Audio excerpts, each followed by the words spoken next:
My own brothers died tragically as well, truth be told.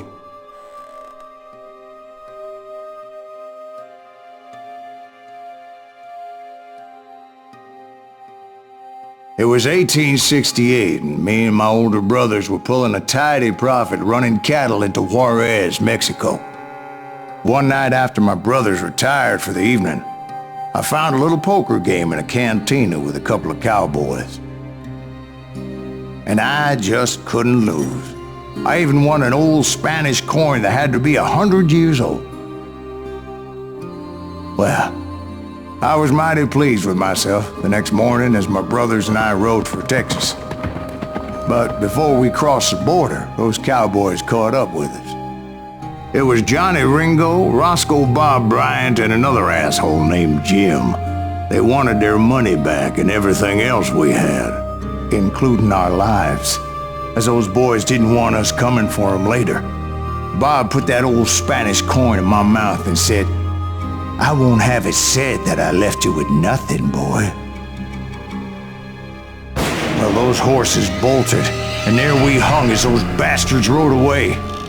The branch finally snapped under the weight of the three of us, but being my older brothers were bigger and heavier, they were already dead. And right then I swore to myself that I would avenge them. Ringo you know about. But Bob eluded me, until I heard he was riding with the Wild Bunch.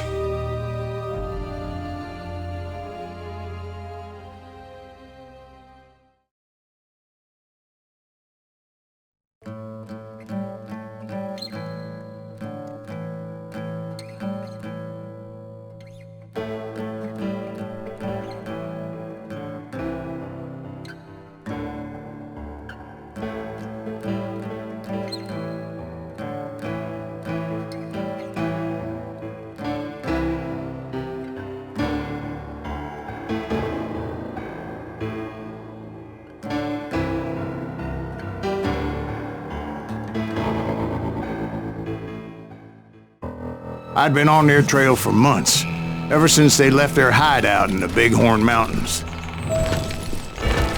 Led by Butch Cassidy, they were a loose association of outlaws who robbed banks and trains from Colorado to Montana.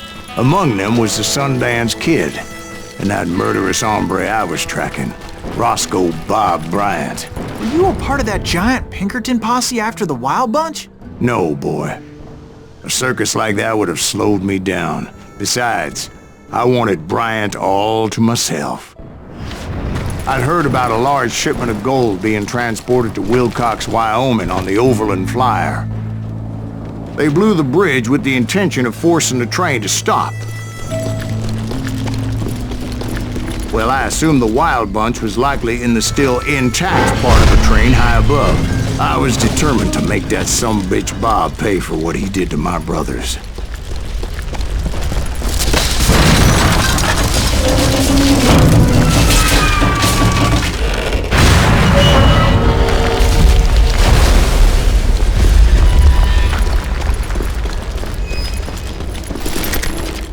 I found the device they used to blow the tracks, so I knew I was headed in the right direction. My ears are still ringing from blowing up that bridge. Well, I made my way off unscathed and came upon a few members of the gang and had no choice but to dispatch them. From there, I had to negotiate an even more precarious route. But first, I would need to get my ass out of there.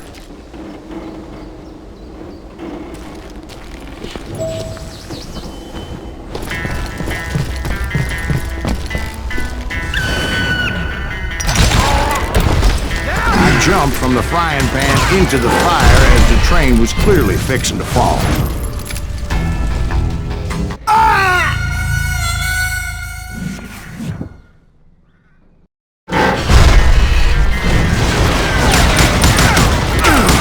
I found the gang, but in order to find old Bob, I needed to fight my way forward past a whole passel of desperados.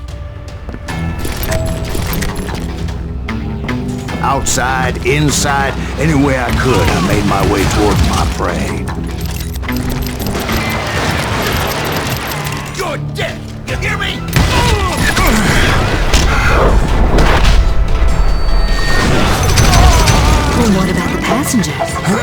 mostly a freight train, as I recall. There were no passengers aboard that day.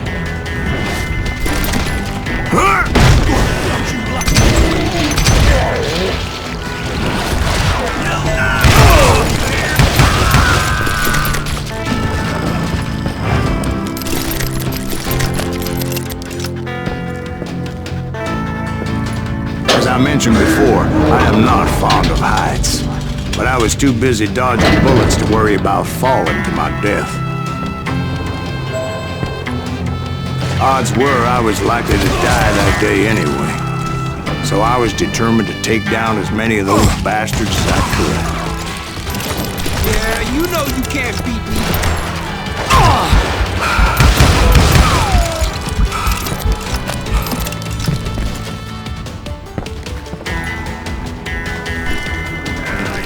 At times, it was like shooting ducks in a shooting gallery.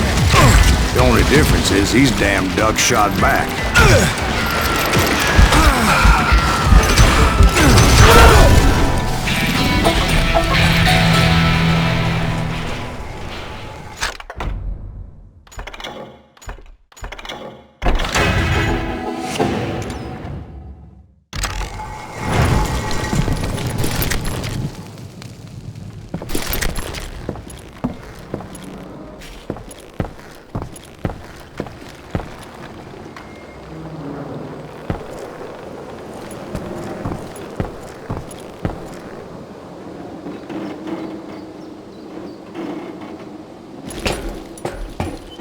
I kept hoping the law would show up and give me a hand. You mean like that giant Pinkerton posse that I read about? Did they come riding in, guns a-blazing to help?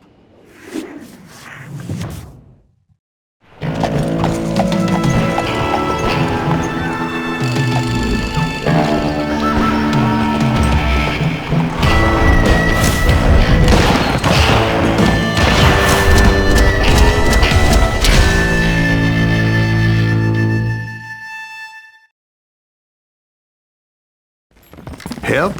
From the Pinkertons? No, son.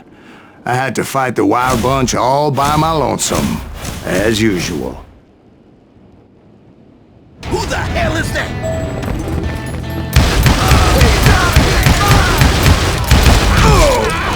Take cover! Retreat! Retreat!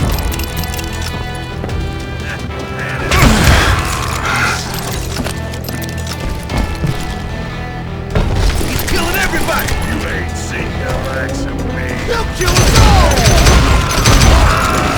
Run!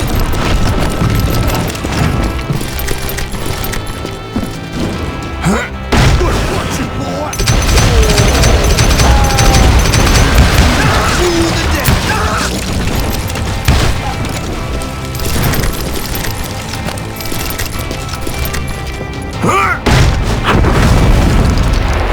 My guess is those dime novels didn't portray this as it happened, did they?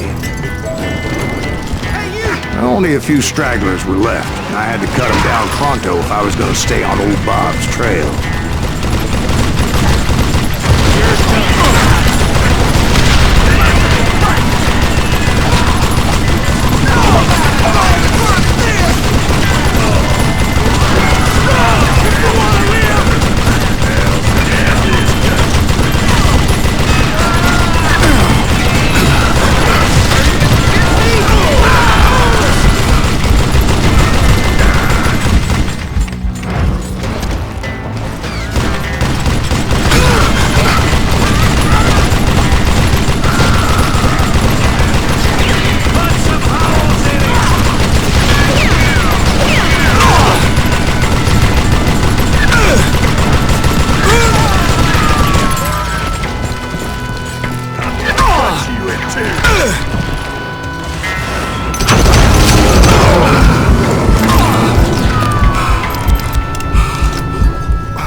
Once I silenced all those guns, I went searching for my nemesis, determined to finally have my justice. But the only survivor who welcomed me was George Flat-Nose Curry. Who was he? The fastest gun in the gang.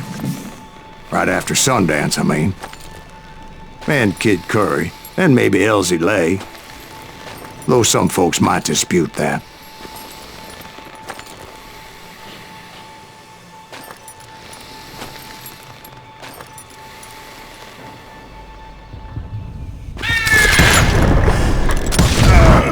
On that very same day, Butch Cassidy and the Sundance Kid decided to leave the Wild Bunch behind and decamped for South America.